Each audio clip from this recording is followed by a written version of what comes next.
What happens when the government spends over $80 million on cloud and consulting in a single week? Can AI be trusted to read your x-rays and process veteran claims? And why is the world's biggest chip maker in a political street fight? That's what we're going to be finding out today. It's time to jump into our weekly news.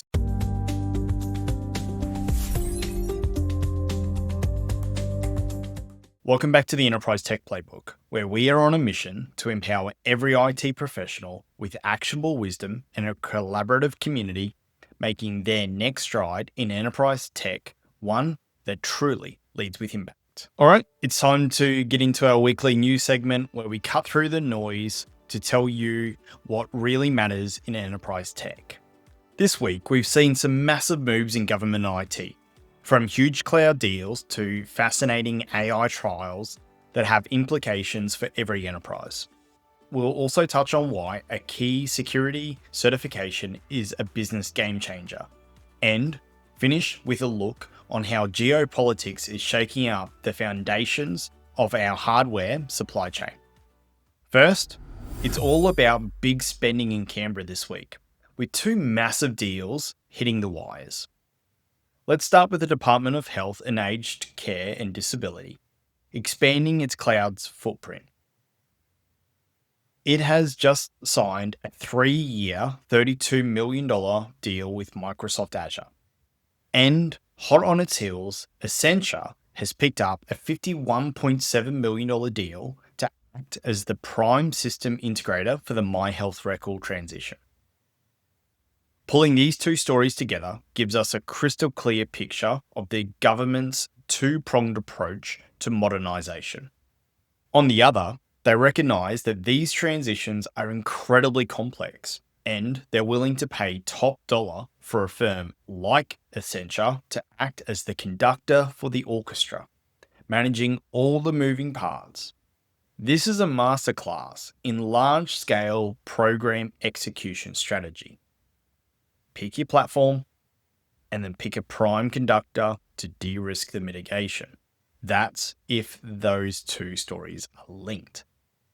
The health deal is a massive vote of confidence in Azure's ability to handle protected level government data. This isn't just about servers. It's about trusting the platform with highly sensitive citizen information. And for any cloud architect and security architect, this is a significant real-world case study on the vendor's consolidation and trust.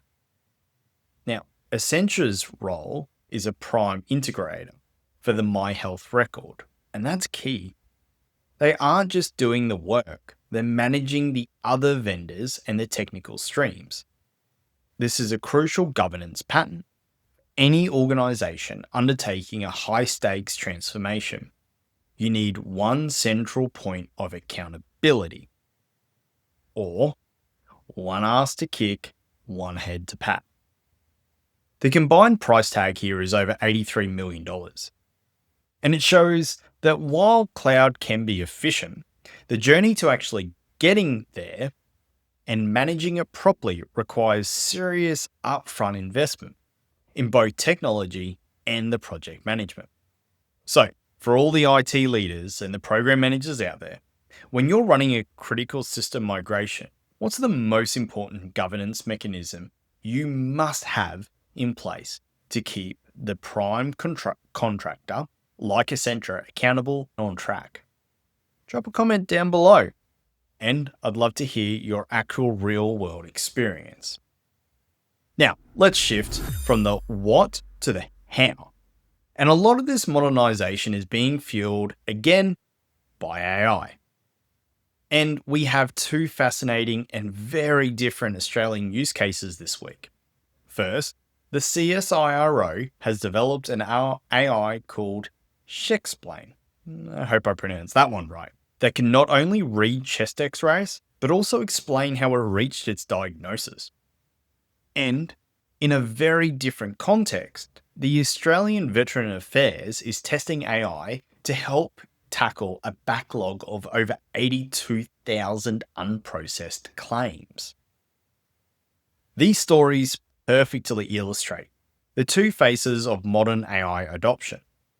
The CSIRO's work is all about the explainable AI. It's tackling the black box problem, which is the number one barrier to using AI in high stakes fields like medicine. The DVA story, on the other hand, is a classic pragmatic use case, using AI to augment a human workforce to crush a massive, soul-destroying backlog of administrative work. Now, both of these are building trust, but in a very different way. She explains ability to generate text and visual heat maps is a real breakthrough. It moves the AI from being a black box oracle to being a genuine collaborator for a clinician. For any enterprise looking at AI, this lesson is clear. User adoption hinges on explainability. The DVA is being very smart about this.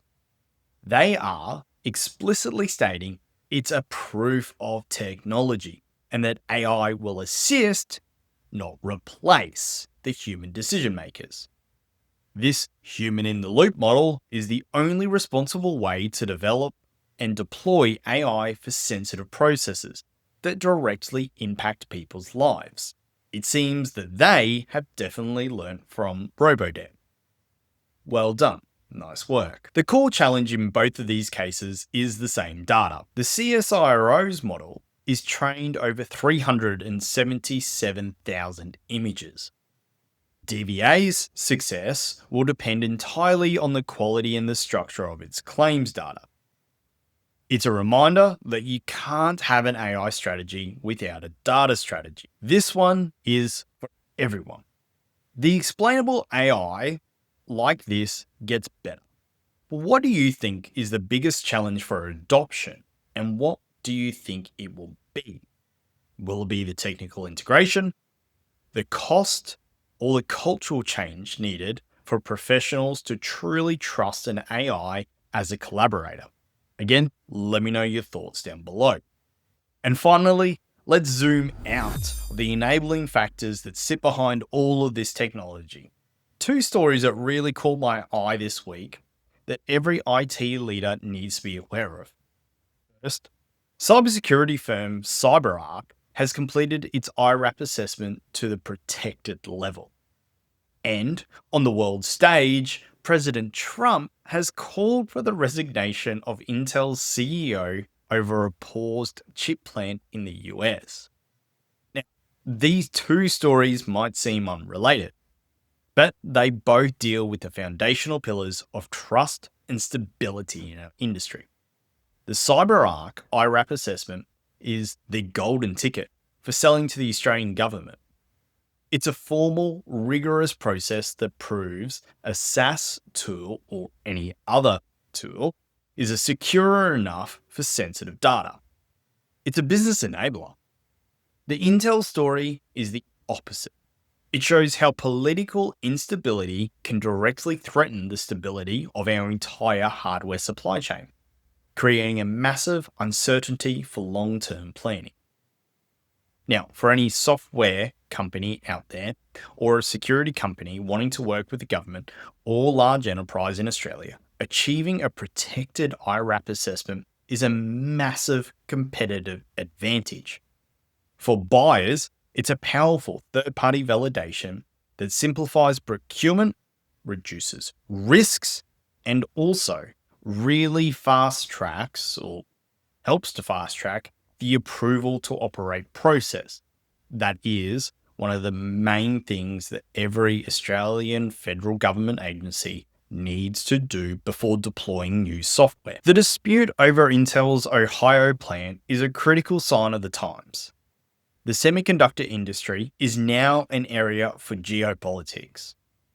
Decisions about government subsidies can turn on a dime with political changes, directly impacting the roadmap for companies that build the literal foundation of our digital world.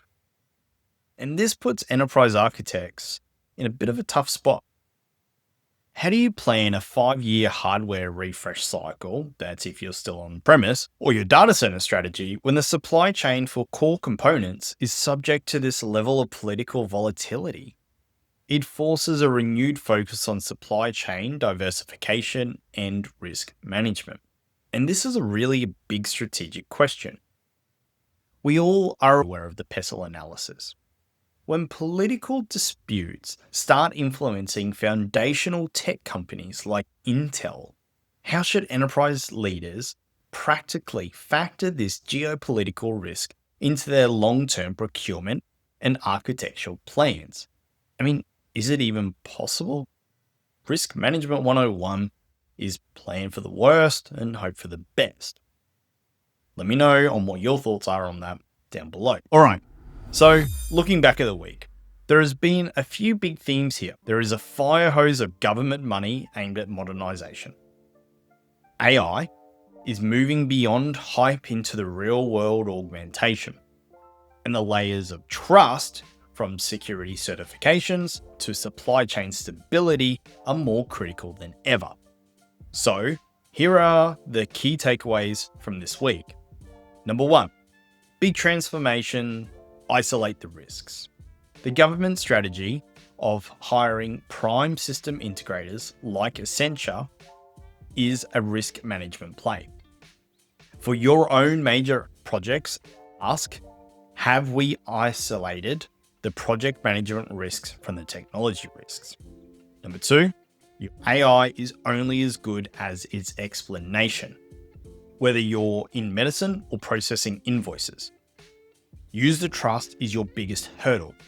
The success of CSIRO's Chequebook shows that building explainability into your AI projects from day one is a non-negotiable.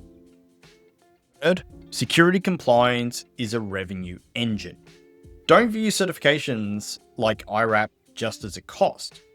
For CyberArk, it's a key that unlocks a massive government market. And for you, choosing IRAP assessed tools really de-risks your environment. It's a win-win. And fourth, geopolitical risks belong on your risk register. The Intel situation proves that supply chain is no longer just about logistics.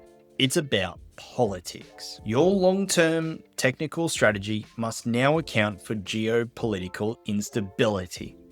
It's a real and present danger. That's a wrap for the IT news this week. I really want to hear from you on those community questions, especially one about trusting AI as a collaborator. It's a conversation we all need to be having. Drop your answers and any of your thoughts in the comments below on YouTube or connect with us over on LinkedIn. And if you disagree with any of these statements, let me know in your thoughts below. I am not the absolute expert. I recognize that, so let me know on what your thoughts are. If you're getting value from this though, the best way to support is to hit that subscribe button and the like on your podcast app or on YouTube, and share this episode with a colleague. Thanks for tuning in to the Enterprise Tech Playbook. As always, keep learning, keep evolving, and lead with impact.